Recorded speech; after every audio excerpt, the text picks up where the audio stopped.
The cry in the shadows. The ship landed with a sharp hiss on the rocky surface of Calthar 7. Smoke rose from the old engines as Jace stepped out, his boots hitting the dusty metal platform. He looked around. The sky was red and dark, filled with heavy clouds. The prison tower stood tall and silent, like a forgotten ruin. No welcome, no guards. Just a broken door swinging in the wind. Jace was a repairman. He fixed things, mostly engines and broken tech. But this time, the Galactic Union had sent him to fix a power core deep inside a prison system no one talked about. It was strange, no details, just a message, reactor unstable. Get in, fix it, leave. He entered the outer gates. The hallways were silent, cold. The lights flickered above. As he walked through the corridors, he noticed something. The prison felt empty. Not just quiet, but truly abandoned. Cells with locked doors, yes, but no shouting, no movement. Just still air. Then, he saw one of the guards sitting in a chair. His helmet was cracked. His eyes wide open, dead, no wounds. Just fear. Jace's heart raced, but he pushed on. In the control room, he began fixing the power core. That part was easy. He replaced the damaged cells and tightened the coolant system. The lights stopped flickering. Everything seemed normal again, almost. But then he heard it. A whisper. At first, he thought it was the wind. But it came again, soft, trembling. Almost like crying. He froze. The sound came through the old vent shaft beside the control panel. He leaned closer, pressing his ear to the metal. Please, someone help me. Please. His breath caught. It was a girl's voice, not a recording. Not a machine, real. Alive. Jace followed the vent tunnel deeper into the prison. He crawled through service routes and maintenance paths until he reached a lower level. This part of the prison wasn't on the map. It was sealed off by rusted doors and old tech. He used his tools to cut through the lock. Inside was a narrow hallway with one cell at the end. The lights were dim, but something glowed softly behind the bars. A figure sat in the corner, thin, shaking, skin pale with a faint golden shimmer. She looked up. Her eyes were large and glowing, almost too bright for this dark place. She tried to stand but fell again. You're not one of them, she said weakly. You're not a guard. Jace stepped closer. Who are you? What is this place? My name is Leora, she whispered. They locked me here because of what I am. He looked at her. She didn't look dangerous, just scared. And sick. What do you mean? She held out her hand. Her skin shimmered in the low light. I was born with special DNA. It heals fast. It reacts to light and air. It's rare. Too rare. They wanted to study me. Use me. So they locked me away. Jace didn't speak. He looked at the cell lock.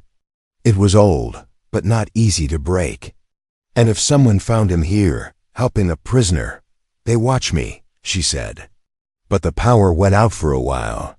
Maybe they think I'm already dead. Jace felt a cold chill run down his back. Please, she whispered. Don't leave me here. I don't want to die in the dark. He stepped back, heart racing. This wasn't part of his mission. He was just here to fix the core. Not to rescue strange alien girls with glowing eyes and unknown DNA. But something about her voice. Her fear, it reminded him of something. Of a time when he had been the one trapped. When no one came for him, he turned away. Walked a few steps back, but stopped, and looked at her again. I'll come back, he said finally. I'll bring food, water. Just hold on. Leora smiled faintly. No one ever said that before. He nodded and left the cell. As he climbed back into the vent tunnel, he didn't notice the camera in the corner. Its red light blinked once. Someone was watching, and that someone had just marked Jace as a problem. Jace returned the next day. Just before shift change, when the guards were busy with reports, no one noticed him slipping into the vent again. This time he carried a small pack. With food, a light blanket, and a bottle of clean water, the moment he reached the cell, Leora was already sitting up waiting for him. Her eyes glowing softly in the shadows, passed the food through the bars and watched as she ate slowly like someone who hadn't tasted real food in days or weeks. She was careful, polite too. Careful for someone accused of being dangerous. She didn't look like a threat. She looked like someone the galaxy had forgotten, sat against the wall outside her cell, his back to the cold stone floor, and asked why she was really there. Not the official reason, not the fake lies from prison records, but the truth. She wiped her mouth and took a deep breath before answering. Say I'm dangerous because of my blood. Because I have something they don't understand. But that's not the whole story. She looked down, her voice soft, almost scared. When I was young, I saved someone, a boy who was sick. I touched him and he healed in seconds. No scars, no pain, but the scientists saw it and called me unnatural. Just frowned. Why would they lock someone up for saving a life? She looked up, and for the first time anger showed in her glowing eyes. Because healing isn't free, she said. It costs something. Sometimes drains me, other times it burns me from the inside. They ran tests, they cut pieces of me to see how it works. They told me I was lucky to be alive, but they never treated me like a person, only like a project. Just didn't know what to say. He had worked on many strange systems, but never heard of someone like Leora. He looked at the lock again. Old tech, but strong, probably wired to the main system. Even if he broke it, alarms might trigger. Saw his eyes move to the lock and shook her head. Don't try it, they'll notice if it opens without clearance. But there's another way. Mabesh told him about a hidden exit, an old waste chute, no longer used because of the system upgrades. It was small, dangerous, and deep under the prison, but it could lead to the outside with enough work. Jace's mind was racing. Every word she said added another risk to his already dangerous visit.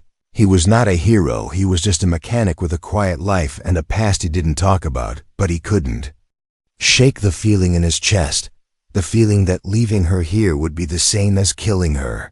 Slowly, before he left, she reached out her hand through the bars and touched his wrist gently. Her skin was warm, soft, not strange at all. Thank you, she said, her voice calm and real. No one ever talks to me like I'm real anymore. I just nodded and left, but this time he didn't go straight to his room. He went to the prison control bay where the old blueprints were stored. He scanned the files, found the waste chute she mentioned, and marked the access path in his repair tablet. It was there, just like she said, half sealed and long forgotten. As he was about to shut the file, he heard a sound behind him, footsteps, quiet but sharp. He turned and saw one of the high-level guards, Commander Zarn, tall, strong, armored, eyes hidden behind a dark visor. What are you doing here? The man asked, voice cold and direct. Jace acted fast. Just checking structural damage, he said. Reactor heat may have warped the backup vents. I'm making a map. Zarn stared for a moment, too long, then slowly nodded. Good, you'll submit that map to me when it's done. Every level, every path. Understood, sir, Jace replied, heart pounding, as Zarn walked away without another. Wurgis returned to his quarters and locked the door. He sat down, stared at the tablet, and wondered how far he was willing to go. Saving her wouldn't just risk his job, it would paint a target on his back. The Union didn't forgive rebels, especially not rebels who freed living test subjects, but the image of Leora in that dark cell haunted him all night. The next morning, he went back to her again. She looked stronger, more alert. Her voice was steadier. They're preparing something, she whispered.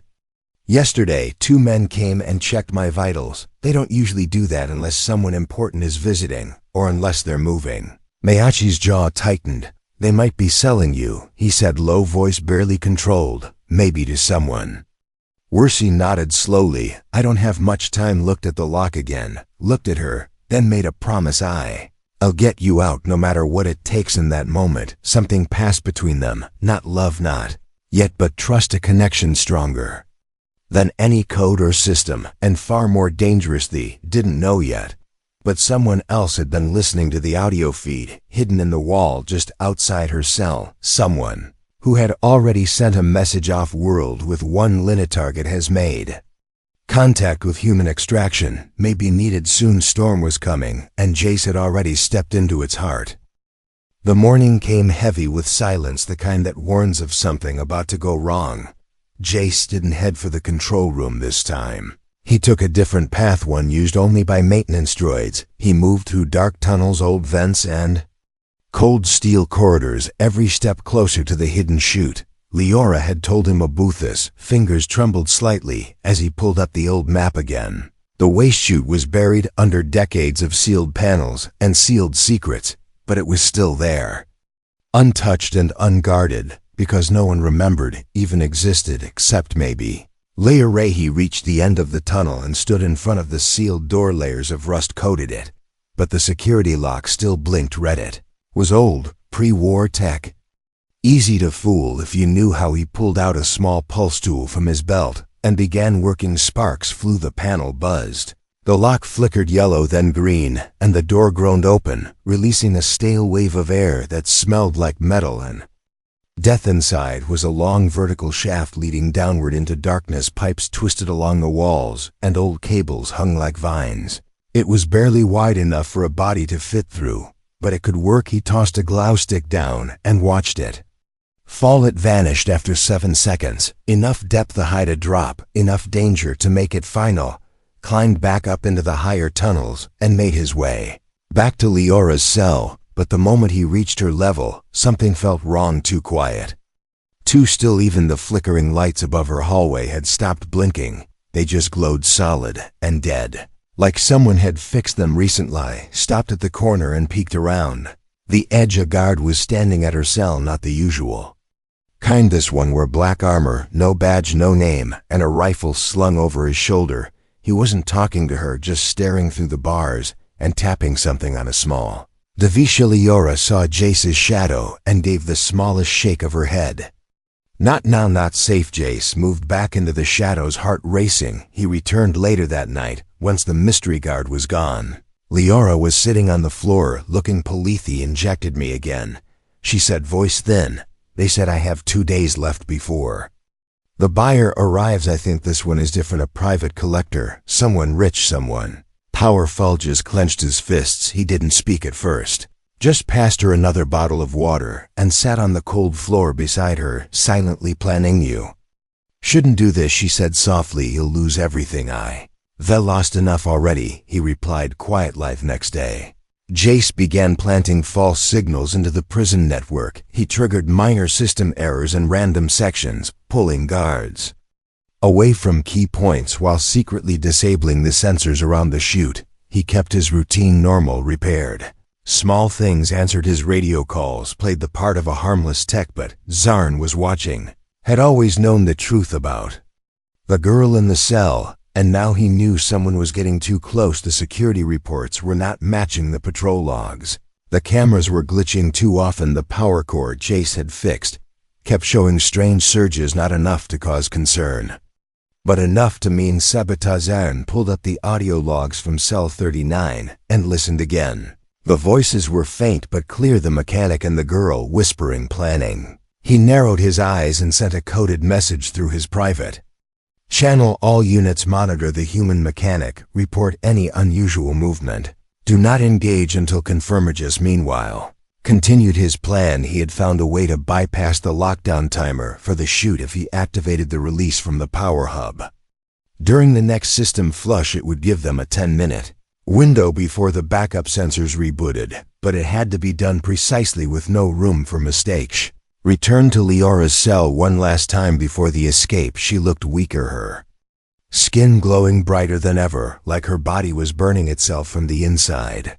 Tomorrow, he said. Tomorrow night, be ready. She nodded, but he saw the fear in her eyes, not of the escape, but of hope. She had been trapped so long that freedom itself was terrifying. Jace stood to leave, but positive. I fail, he said softly. You won't, she interrupted quickly, because you're the first person who saw me as more than just blood and power.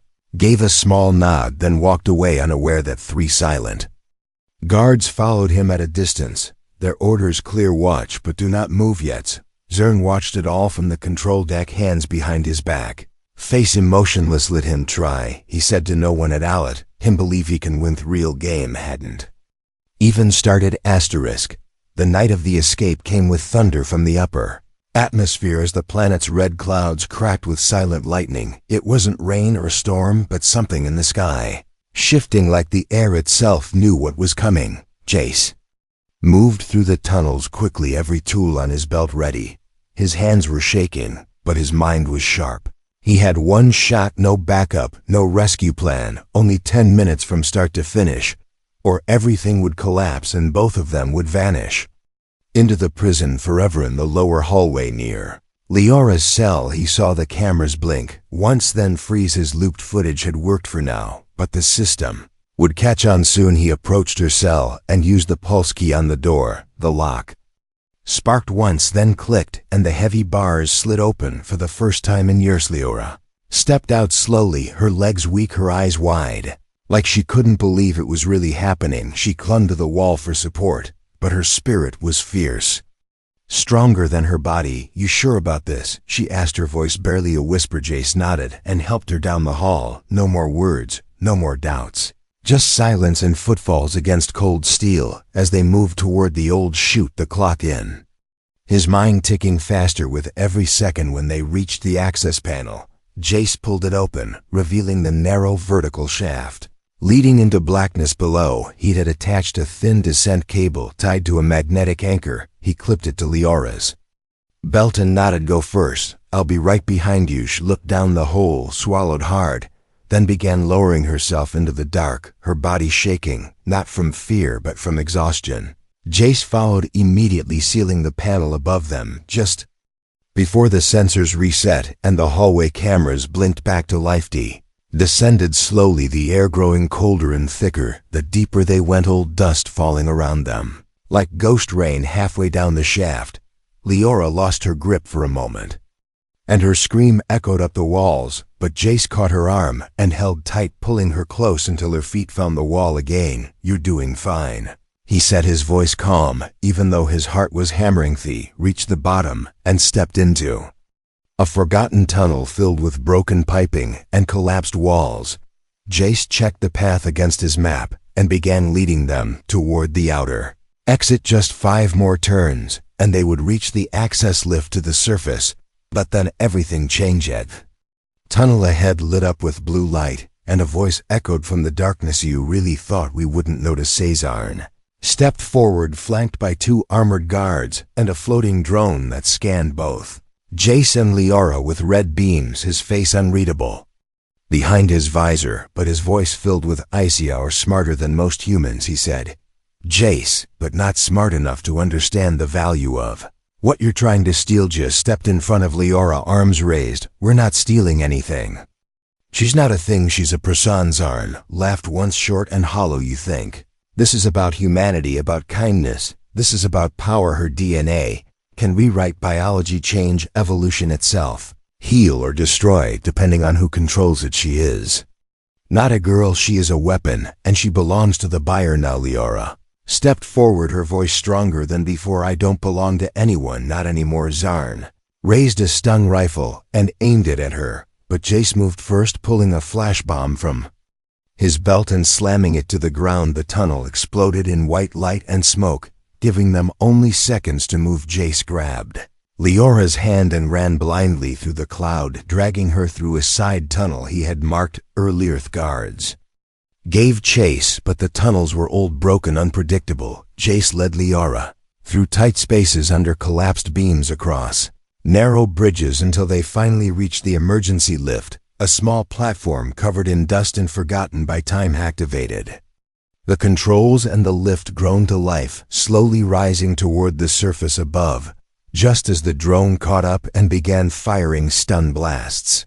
Jace shielded Leora with his body, taking one shot to the shoulder, but held his ground, teeth clenched as the lift kept climbing. Leora touched his wound with her glowing hand, and the pain faded in seconds, her DNA fighting off the damage faster than his body could process. He looked at her in shock, and she gave a small smile. "Told you I could." Healthy reached the surface just as dawn broke across the sky, and for the first time, Leora saw the sun in full light, her eyes filled with tears, not from pain, but from something new. Freedom. But it wasn't over yet. The buyer had arrived early, and his ship was already landing in the valley below. They had escaped the prison, but not the hunters waiting beyond it. Just looked at her, then at the hills beyond the landing zone, and made his choice. Keep running, never stop, never give them a chance to catch you again. Together they ran into the rising sun, chased by fate and fire, but no longer by fear.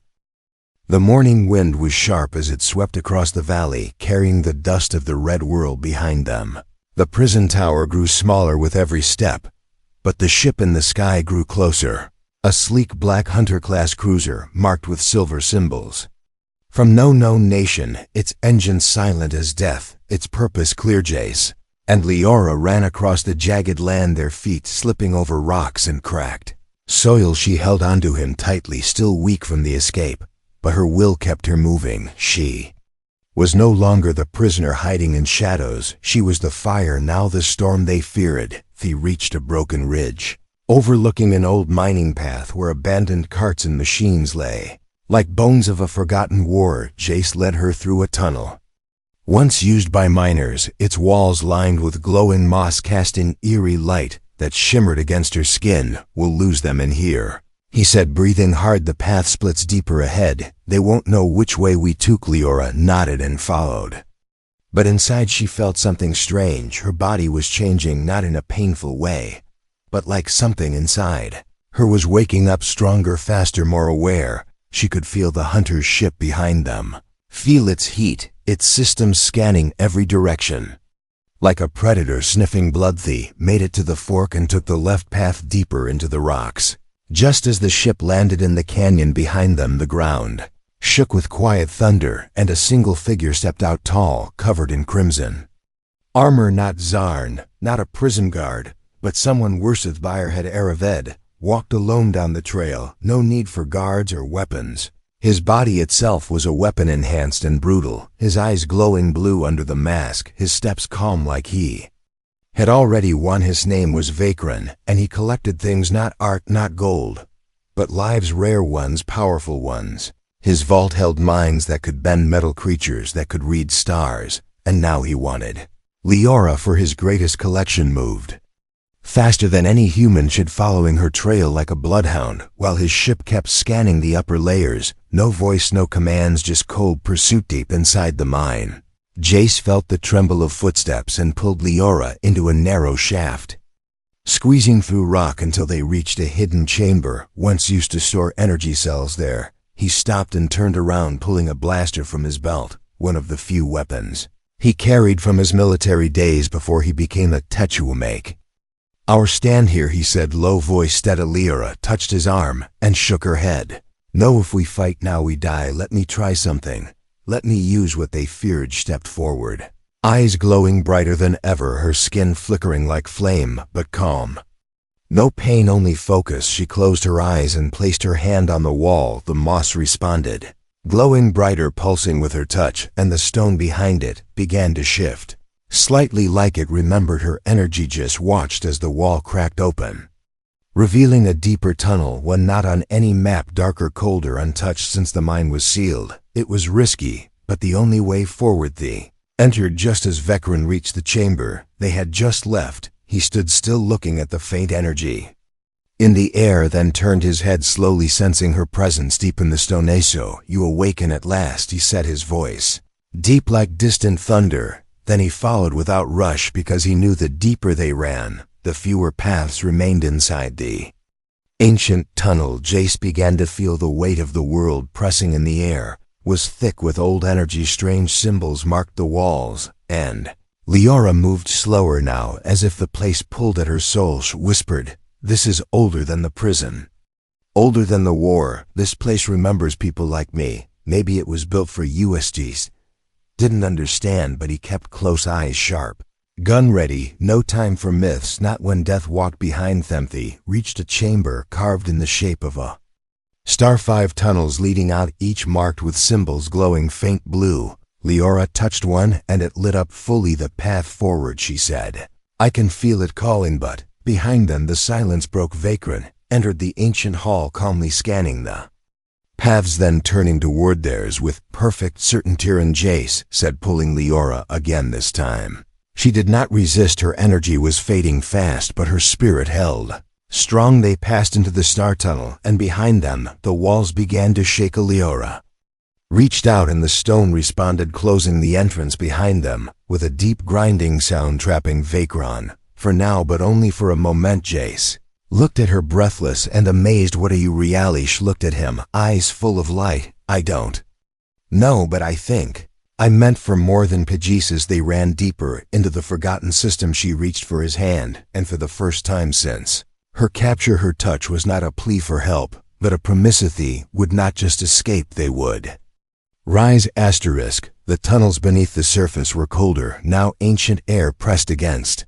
their skin as if the planet itself was holding its breath. The walls pulsed faintly with soft blue light, as if reacting to Leora's presence. The deeper they moved, the more alive the stone became. It whispered in a language neither of them understood, but Leora seemed to feel it with every step. Jace led carefully, one hand on his blaster, the other gripping her wrist, not tightly but protectively. She didn't resist. Her body was growing weaker, even though her energy inside was growing louder. It was strange, this connection between her and the place, almost like the tunnels were waiting for her all this time. After a long descent, they reached a chamber wider than anything before, with high arches and ancient carvings glowing faint silver and gold in the walls. Ahead of them stood a platform like an altar, and in its center a single glowing crystal floated above the ground, pulsing slowly like a heart. Leora stepped forward without fear, the light of the crystal touching her skin, making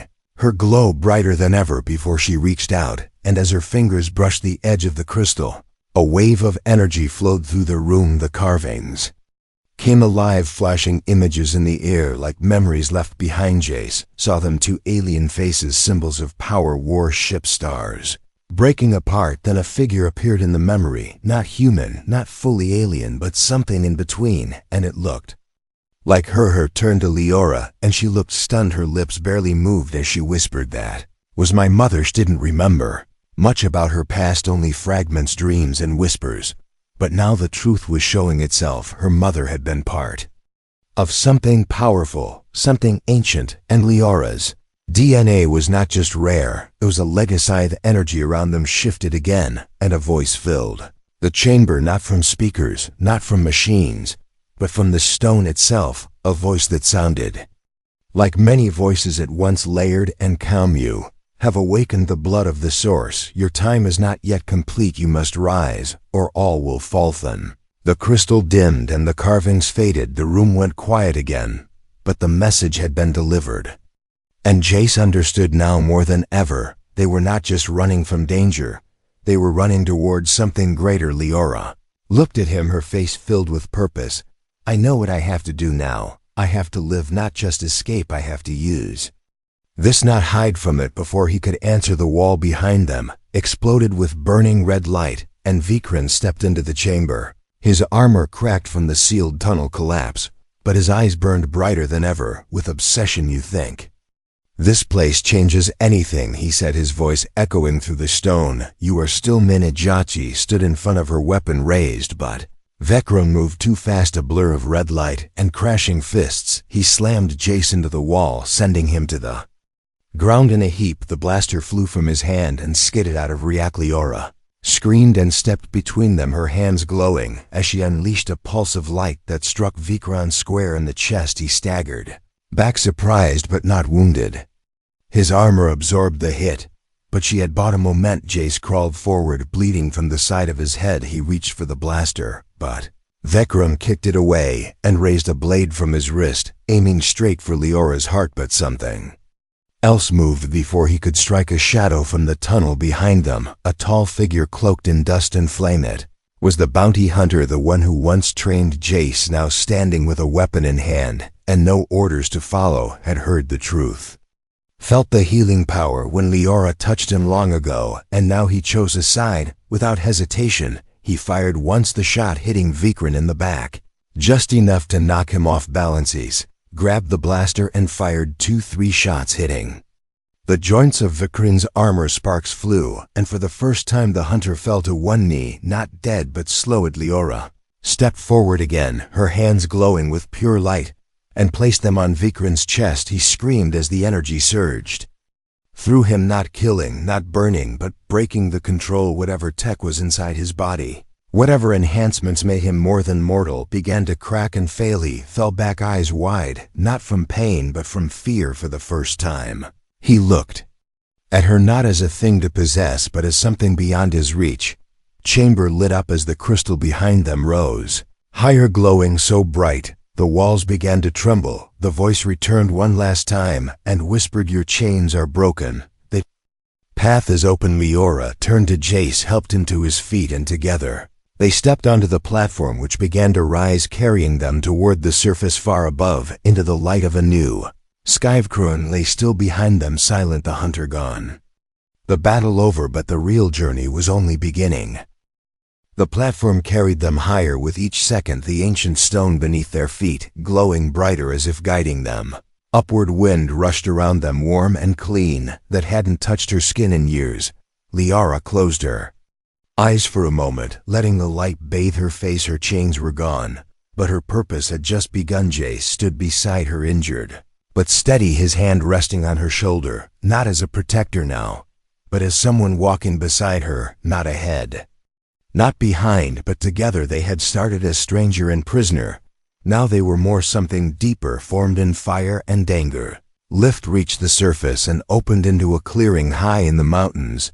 The red sky now calm, the hunter's ship long gone, smoke rising in the distance where the prison once stood, silent, empty. No more screams, no more walls, just ashes. Bounty hunter stood waiting near a small outpost ship, scarred but functional. He looked at Jace and gave a slow nod. No words, just respect between two men who had walked through fire and chosen the harder path. Liora turned to Jace, her eyes filled with strange light, not just from her gift, but from something inside her, something older. "I can feel them waking up," she said softly. "Others like me, hidden, lost, afraid. I can reach them now if I try. I know how." Jace didn't question her. He had seen enough to know. Her instincts were more than guesses. They were echoes of something ancient, something built into her very blood. The bounty hunter spoke finally. "I know where one of the old stations is abandoned. Deep space, left untouched since the last war. It has tech old as the stars, and strong enough to hold against anything. If you want a place to start building something new, that's where I'd go." Liara nodded, her voice firm. "We'll go there not to hide, but to build a signal, to call others, to call the forgotten and the feared, to remind them they are not alone anymore." They climbed aboard the outpost ship, its engines old but still loyal. Jace took the co-pilot seat while Liara stood near the front window, watching the stars as they left the broken planet behind each second, pulling them farther from the life she once knew and closer to the one she would now create. They reached the old station in less than 2 days, floating in the cold between stars, surrounded by silence.